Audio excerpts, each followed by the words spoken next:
From the PEP Radio Newsroom, this is the daily news for January 9th, 2025. These are the stories we are covering at this hour.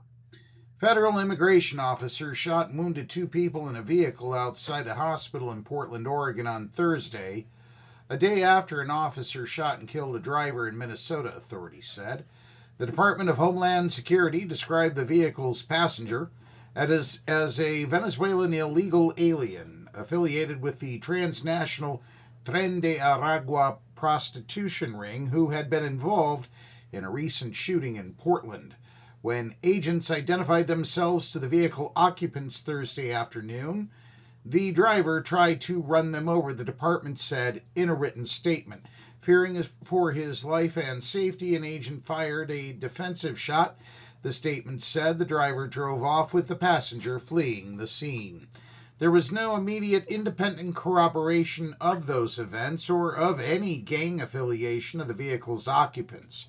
During prior shootings involving agents involved in President Donald Trump's surge of immigration enforcement in U.S. cities, including Wednesday's shooting by an immigration and customs enforcement officer in Minneapolis, video evidence cast doubt on the administration's initial descriptions of what prompted the shootings. And in Minneapolis Public Schools announced that classes will be canceled for the rest of the week after armed, masked Border Patrol agents violently attacked people coming out of a high school following ICE's deadly shooting of a woman that same day. Officials at Roosevelt High School said the agents descended on the property during dismissal on Wednesday and started tackling people, handcuffing two staff members and pepper spraying bystanders. They don't care, they're just animals, an anonymous school official told NPR News. I've never seen people behave like this.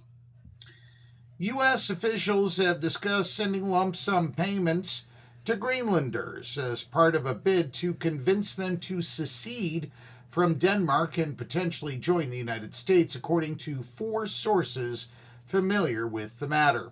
While the exact dollar figure and logistics of any payment are unclear, U.S. officials, including White House aides, have discussed figures ranging from $10,000 to $100,000 per person, said two of the sources who requested anonymity to discuss internal deliberations. They'll be there as soon as we get our Doge checks, we're just saying. The idea of directly paying residents of Greenland and overseas territory of Denmark offers one explanation of how the U.S. might attempt to buy the island of 57,000 people, despite authorities' insistence in Copenhagen and Nuuk that Greenland is not for sale.